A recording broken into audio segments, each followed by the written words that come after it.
Pakistan has literally exploded in the last number of hours. We're seeing these real-time reports coming out of Pakistan. India is super freaking out right now because nuclear weapons are in play. Mass protests have broken out in dozens of cities across Pakistan. They are extremely upset. The previous Prime Minister of Imran Khan has been arrested, is the really political correct way of saying so. He arrived at the courthouse to appear before the judge for a number of charges. He was abducted, kidnapped, whatever you want to say, by the Pakistani Rangers before he could appear before the judge. What does that sound to you? He has been taken to an undisclosed location by undisclosed people. Extremely, extremely concerning. And we're talking tens of thousands, if not hundreds of thousands of people have already taken to the streets in Pakistan.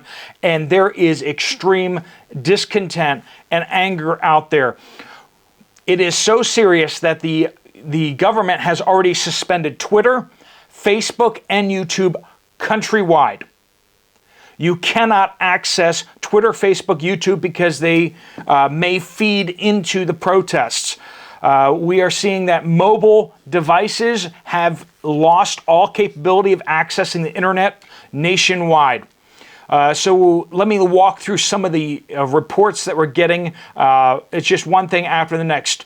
Twitter users reporting disruptions. That was about 2 hours ago. We now have confirmation that Twitter has been suspended nationwide.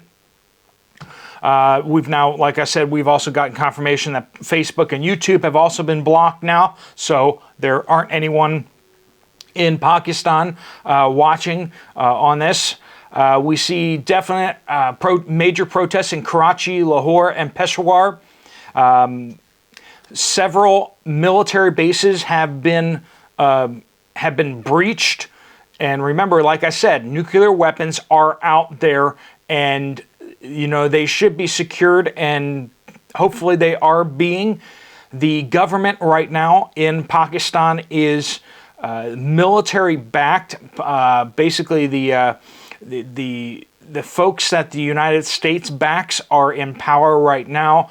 Imran Khan was loosely associated with the United States, but the Pakistani government currently is now siding more with China and Russia. So exactly who's who right now is a little hard to say from an outsider's perspective.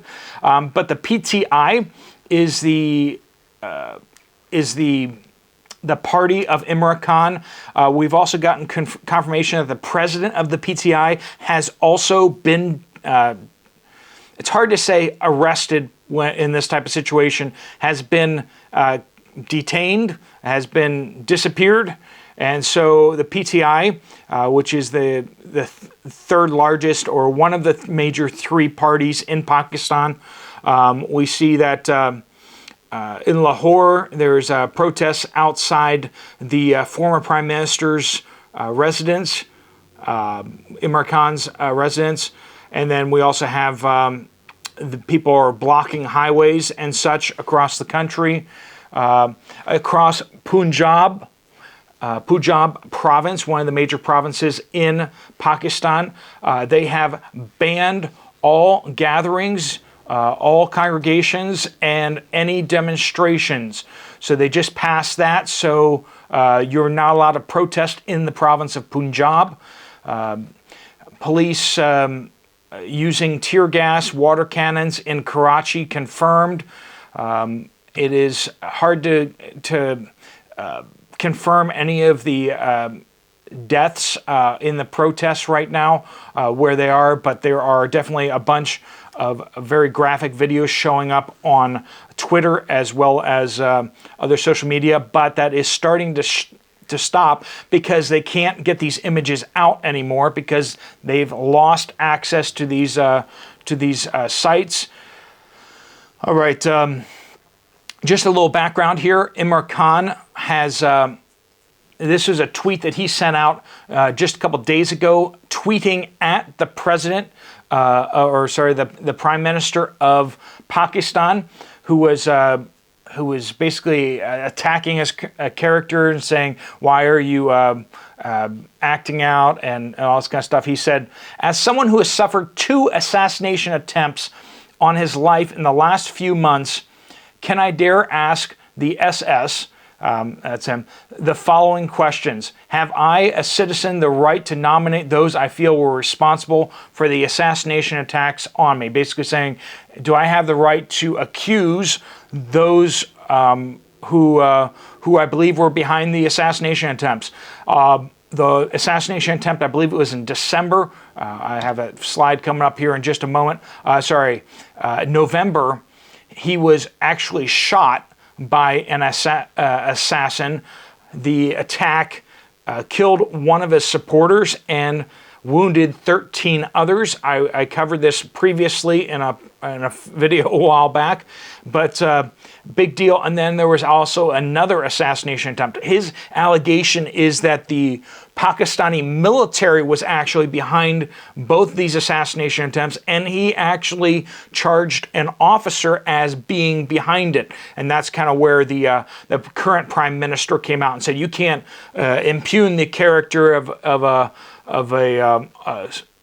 an officer in the military. In Pakistan, the military is an extremely highly regarded institution. They are like considered non-political. They're considered because the conflict between them and India has been such elevated over many years. The Pakistani army has been held in super high regard. And so right now, the protesters are actually attacking military bases, which is very, very unusual, very, very different than what has gone on before. This is a tidal shift in the whole understanding out there of everything. So he was wounded in that attack in November.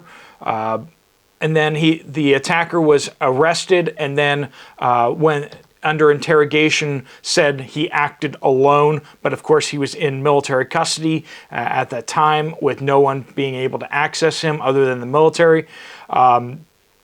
So after the arrest here, just in the last number of hours, they have protests, mass. So here's kind of how it went down. A lawyer who was with Imran Khan gives this account. He says that Imran Khan, who is in a wheelchair, mind you, the Rangers forcibly entered and broke he was in the courthouse, right? He was in the courthouse. It wasn't like in his private residence and they came in and stormed. He was in the courthouse. The Rangers forcibly entered and broke the door and the window of the room. So they did like this SWAT assault on a room inside the courthouse, forcibly entered and broke the door and window of the room. They picked up Imran Khan from his wheelchair, hit him on the head, and kicked him. He's not able to physically resist. He's not with soldiers. He's not with military. He's not being protected right now. He's actually in the courthouse. Gohar Ali Khan, who was accompanying the former prime minister at the Islamabad High Court, said in the video posted to the PTI's social media account, of course, before it got disconnected, "I fell during the commotion. Rangers pepper sprayed him, so they hit him in the head." He's in a wheelchair, hit him in the head, kicked him, and then pepper sprayed him. No police officials were present inside the room, just Pakistani Rangers who are kind of a paramilitary force. They're not the military, they're not police force. So what in the world are they even doing involved in this in the first place? It is Khan's spokesman says the arrest is in violation of all laws. Imran Khan's spokesman, Rauf Hassan, said the former prime minister was arrested before his hearing could begin. He was taken away from inside the court before he could appear before the judges, which is in violation of all laws. That quote from Al Jazeera. We're seeing the protests across Pakistan are devolving into violence, arson, lots of fires out there. They are seriously upset and demanding the immediate release of Imran Khan, which the government shows no willingness to do whatsoever. So he was ousted 13 months ago. And then just some of the pictures that we're seeing here is just, and then we just got, this is about, I'm trying to do the math here, just 2 hours ago, I believe, we got confirmation that Pakistani Telecommunications Authority has suspended all mobile broadband services.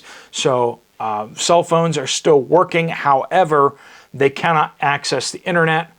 The Indian military is standing to on their border.